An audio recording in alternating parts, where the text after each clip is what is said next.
Man, watch this block out here by Fuentes, man. He's out front. Look at this. Yep. Boom. Just clears the way. Gets enough of the screen there for Roscoe to cut off his backside and take it right up the field. And I'm telling you, Roscoe is putting on a show tonight.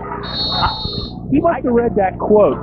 David Brown is one of the best catch pitchers in Central Pennsylvania. Well, if Jason Roscoe was as well, he isn't after tonight. Hank Buckingham in to attempt the extra point. And no good. So York High with 5:05 to go, still in the third quarter, leads at 39-6. I'm going to make a comment, Craig. This York High team is scary. Well, it is on this given night. Yep. All right, the Jets are here.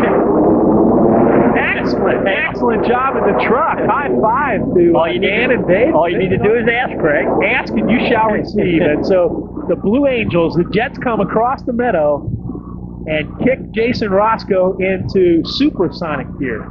4 plays and 89 yards on the Stettler Dodge scoring drive. Roscoe, another 77 yards. Read it, Craig. 13 carries, 239 yards. That's a season for some guys, you know? That is because the best kept secret had 700 and some yards for McCaskey last year, right? 738. Roscoe's at 239 tonight. And David Brown is an excellent back. Right. A lot of credit to the York High defense tonight to have contained him thus far. And we saw the one big catch by their receiver that we've heard so much about. He's obviously a quality receiver, Chris Wilson, Division I prospect that's being evaluated by ACC schools and Big East schools. But again, they pretty much contained him. And Lancaster McCaskey's been their own worst enemy tonight as well. And here goes Brown on the return out to the 35, where McCaskey will put it in play.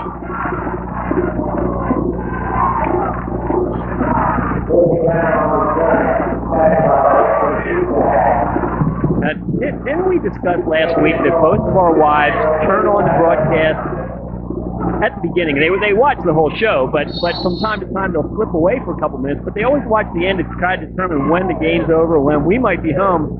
Which is also a guessing game because you never know when we'll be home. But and if they're tuning in right now, we're only in the middle of the third quarter. I'm telling you, I'm going right to the kickoff of the Bowling Green Penn State.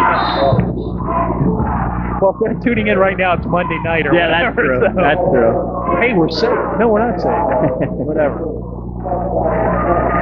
So, Santiago, the intended receiver, and incomplete. What I've been surprised with, Craig, and now it's kind of a necessity at this point, but it just seems as though McCaskey has passed the ball. I sort of anticipated talking about Dave Brown that they would really try to dominate with the running game, and they haven't really done that. Well, and I talked to Ken Feldman before the game. I said, "What's going to be your mix of pass and run?" And he said, "Well, if we can establish that running game, we're probably going to pass a lot. You know, we're going to feel comfortable doing it." But they really had to go to the pass out of necessity, and this has pretty much been the end result all night long. Yeah. With the exception of that one successful deep throw by Keller to Chris Wilson, even the passing game has been stymied tonight. Belvin Harrison and Darnell Jackson in on the sack for York High. It's going to make it third down and long. And I'll tell you, we think it's a long night so far, Craig Smith. Imagine Scott Feldman over there on the Lancaster sideline. Yeah, he's probably looking up saying, wow, why not 4:22 to go in the fourth quarter instead of the third? But really what they need to do now, Chris, over the last stages of this game is to just generate something positive, and there we go again.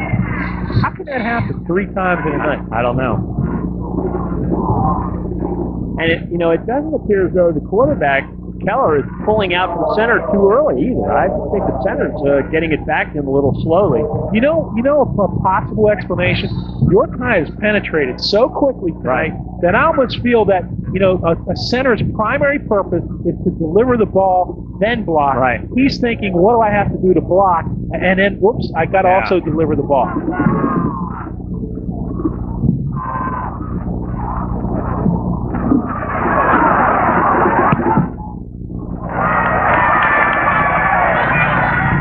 And handled on one hop. Oh, man, and making some guys miss is Brandon Nelson. And Nelson finally brought down as he crosses midfield. Great return by Nelson. Looked like nothing was really there. And our Wolfgang Candy sweet play of the game. And Craig, this is we've had a couple sweet plays tonight. This is sweet speed right here. This is really incredible. This is the play that just took our breath away by Jason Roscoe, the 5'9", 172-pound tailback, number 7 in your program, and number 1 in your sweet play of the night tonight. Look at him just burn the jet fuel and run away from the defenders of the Red Tornado. And there they go, right over there. You guys are great. You made my night in the truck, you know. Brought the jets in. Put away the NASCAR cars and brought in the jets. Harrison, some good strong running off the right side, pickup of about 5, and it seems like now York High is able to go run inside pretty well, obviously get to the outside into the corner, and I think there's a lot of tired guys on that McCaskey defense. I think so. Tired mentally as well as physically. Hey, we couldn't have had a better time to put the jets out because of the Dodge Stealth. Right. Launched from the Dodge Intrepid. Yep. Harrison bounces off of 1 tackle. Brought down by Mike McClune. We've called his number a couple times, number 68, and there's another McCaskey player trying to work out a cramp. And I think Harrison may be calling for the same thing. I think he's suffering a little bit. Here you get a look at it, and some good penetration that time by McClune. Look at this manhandling in the middle. Big number 74 for McCaskey. The smaller lineman really working him over. 74 is Anthony Ortia. 6'2", 245. To me, looks bigger than that. Quick back off the line of scrimmage. Roscoe trying to get out of everybody's grasp. Does it? Needs a block. Gets it. Oh, man, what a touch to the inside. Oh. And I thought they had him by the face mask at the end on top of. How did he get out of that? I didn't know how he caught the hell he made the punt return earlier tonight. That play was even more amazing. That's got to be the key. Yeah. I mean, Lancaster's just so tired of chasing. They're just not wrapping up on defense. But then that begs the question: How come Jason Roscoe's not running out again? I mean, look at that. Yeah. He was about a couple inches off the ground. He pulls back up and gets an incredible game for the first down. And into the secondary is fullback number 44, Tamar Scott. First time we've seen him in the backfield. And he busted for a big play. And then here you get a look at the end of this play. And Roscoe, and I'm calling right about this point, needs a block. And you're going to see it coming right there. Bang. Knocks off that trailer. Now watch it again. Comes very close to a base man. Oh, he almost. Right there. He almost broke that one all the way. Got him up the shoulder pads. Good tackle. First and goal. Roscoe into the secondary. Touchdown, York High. And you're right, Craig. That was fatigue. There wasn't much of an effort on the McCaskey defense that time. I think you'll probably see Jason Roscoe shift into neutral now. I think he'll be done for the night. Man, he doesn't look tired though, does he? No. It's amazing.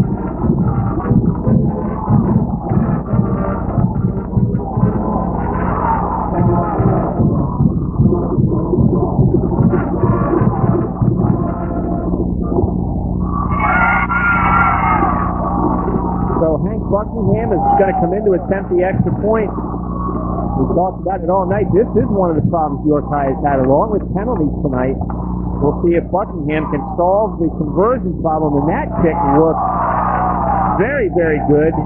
Certainly the best one of the night for York High. On minute 17 to go in the third quarter, the Bearcats 46. McCaskey 6. And so now, if you're not familiar with a new rule that's been put in, what kicked into effect here is the mercy rule.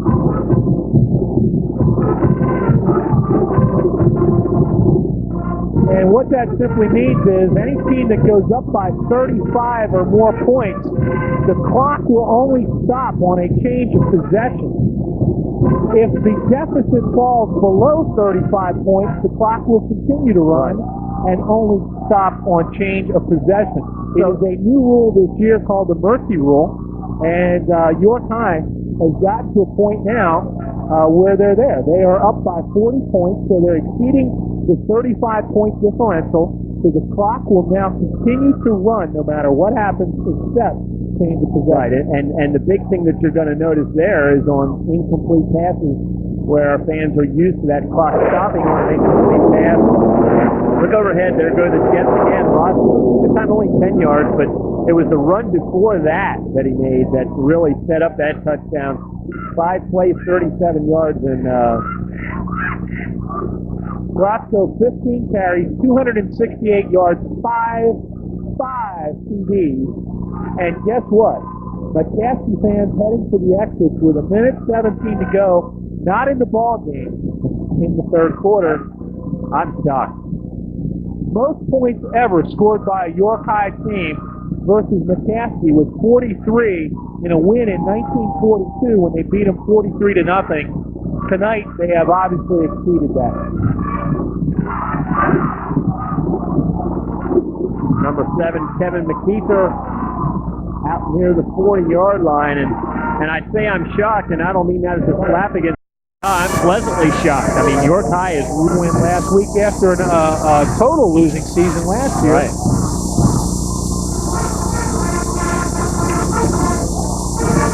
So first down at the 39 for McCaskey. Dave Brown off that right side. Second down and 7 for the Red Tornado.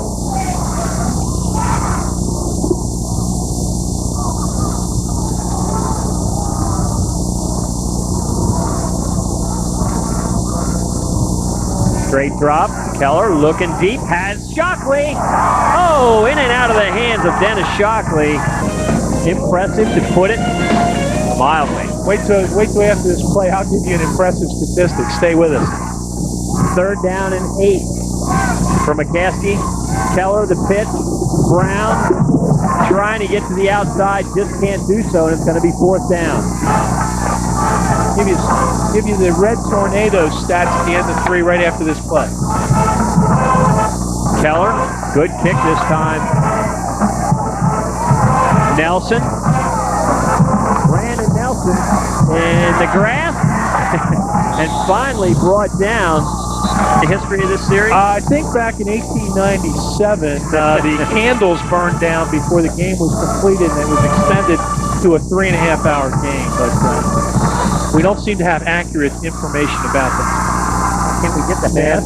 Very little padding, and I don't believe any numbers on the uniform. They're pretty rare. You know, I heard that over in Park City this weekend they're having a sports memorabilia show, and just this is a note for our director Dan Butler. Interesting letter to the editor in today's Sports Illustrated. Fran Tarkenton should have been on the list of the 10 greatest NFL quarterbacks of all time. But obviously those moving right along. Third down and 4 for the Bearcats. Wow.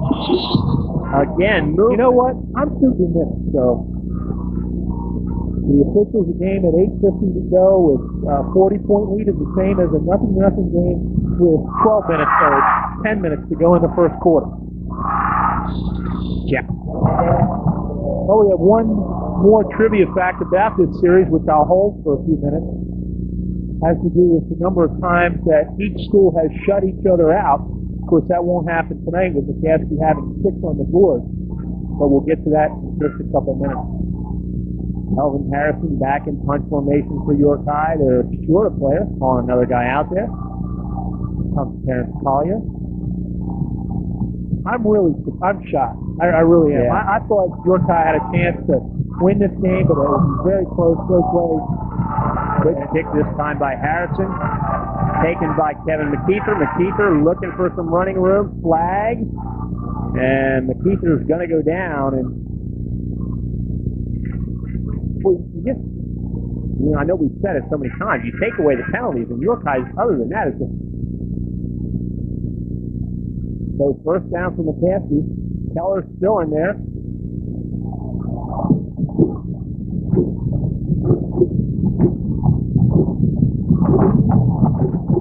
Second back through with some running room is number 40, Nagao Lee. Well, what a good halftime show by the Red Tornado band. Yeah. They were excellent. Keller tries to run the option, has nobody out in front. Man, and a lot of that is what York High made happen tonight. Sure. Very aggressive. Left side, good running room and another first down. Nagao Lee, just a ninth grader, 5'11". Concerted effort, and if you're a York High football fan, you don't want to miss it. They're going to try to get as many players back from all their previous teams for a 100th anniversary celebration and a home game. And you know how emotional that was down at Dallastown last year. So, I mean, people that are diehard York High fans, they were Down in 9 for Lancaster at the York High 34. Here goes Lee again, pitch to the left side, and York High this time covers it up.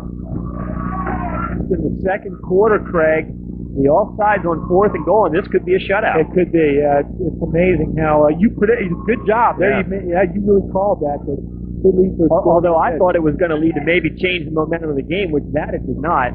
There's a flag which is in the area of holding, and Lee cuts it back in and crosses the 30 tonight. 1-1. Wondering which team is for real, I guess. You know, the team that self-destructed last week against Coatesville, or the team that dominated McCaskey tonight. McCaskey will be wondering, are we the team that dominated Allentown Allen, or are we the team that just got pounded by York High? So next week will be key. It'll be interesting for the fans of both schools. Lee with a nice gain on 3rd down. It's going to make it 4th and 10.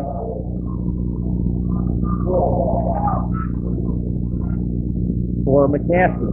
Here you can look at that, Craig. A little bit of trouble out of the snap from center, but Keller handles it. I'm impressed with Lee for a ninth grader. Looks good. Runs hard. Good. Amazing the number of sophomores and freshmen